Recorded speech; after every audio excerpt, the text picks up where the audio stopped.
होती है तभी उसकी सास वहाँ आती है।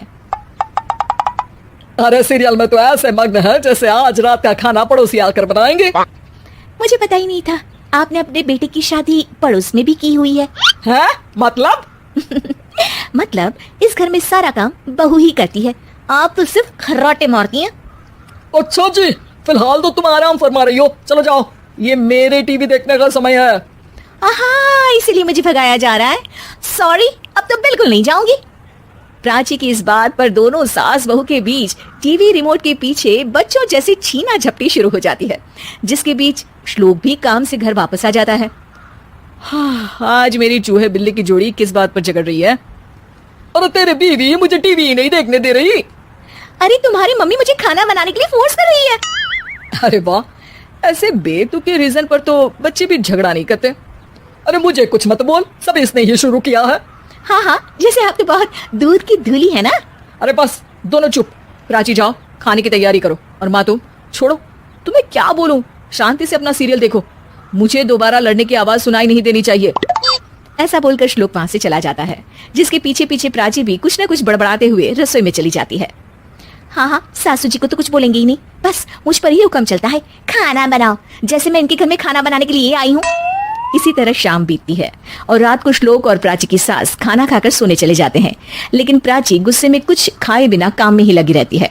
इस घर में किसी को घंटा फिक्र नहीं पड़ता, मैं खाऊं या भूखी रहूं। प्राची कुछ देर के लिए रसोई से बाहर जाती है और जैसे ही वापस आती है तो वहां दूध का भरा ग्लास देखकर हैरान रह जाती है।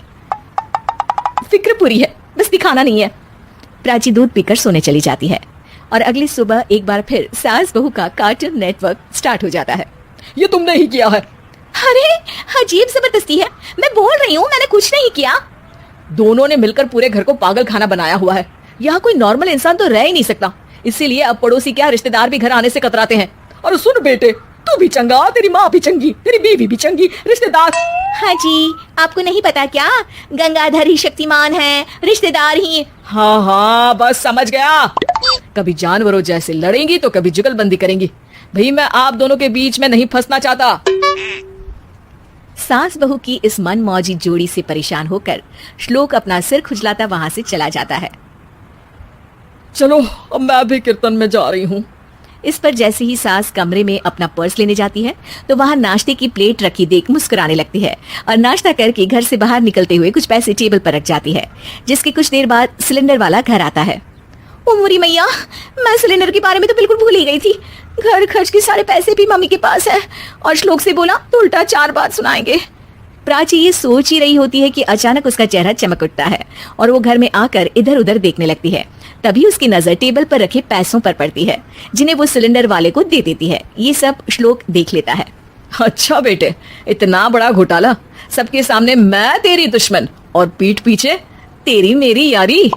इस पर श्लोक एक प्लान बनाता है और शाम को सब एक साथ बैठे होने पर बोलने लगता है। माँ, तुम दोनों की बहुत लड़ाई होती है, इसलिए मैं सोच रहा हूँ कि प्राची को उसके घर छोड़ाऊं, इससे वो भी खुश रहेगी और तुम भी। अचानक श्लोक की ये बात सुनकर सास बहू शौक से उसकी तरफ देखती हैं। अरे ऐसे कैसे घर छोड़ाओगे, मुझे कहीं नहीं जाना। अरे तुमने बोला नहीं पर मैंने सुन लिया, तुम्हें मम्मी के साथ रहना अच्छा नहीं लगता, मुझे पता है। अरे वाह, अरे जब बहू खुद कुछ काम बोले तो वो तुझे सुनता नहीं, और अब जो इसने बोला ही नहीं वो तू समझ गया। जब उसे नहीं जाना तो फिर जबरदस्ती क्यों कर रहा है? अच्छा, फिर आपको मौसी के घर छोड़ाता हूँ। बस अब आप दोनों एक घर में एक छत के नीचे नहीं रह सकती। मैं इस टॉम एंड जेरी की जोड़ी को और नहीं झेल सकता। है? ऐसे कैसे नहीं रह सकते? तुम्हें इतनी दिक्कत है तो तुम्हारा बोरिया बिस्तर पैक कर देती हूँ, लेकिन मम्मी जी कहीं नहीं जाएंगी। बिल्कुल यही सुनना था मुझे। अगर दोनों में इतना ही प्यार है फिर हर वक्त ये लड़ाई का नाटक क्यों करती हो? देखा मैंने कैसे माँ किचन में दूध रखती है और तुम उनके लिए कमरे में नाश्ता रखती हो, और कैसे वो पहले ही तुम्हारी दिक्कत समझकर घर में पैसे रखकर बाहर जाती है। अरे भाई, इतना ड्रामा तो डेली सोप में भी नहीं होता जितना तुम दोनों ने इस घर में फैलाया हुआ है। तू हमें टॉम एंड जेरी बोलता है ना, तो याद कर वो दोनों भी एक दूसरे को बाहर वालों की बुरी नजर से बचाने के लिए हमेशा सबके सामने लड़ते थे, लेकिन अकेले में दिक्कत के समय मदद भी तो करते थे। बस हमारा रिश्ता भी कुछ ऐसा ही है।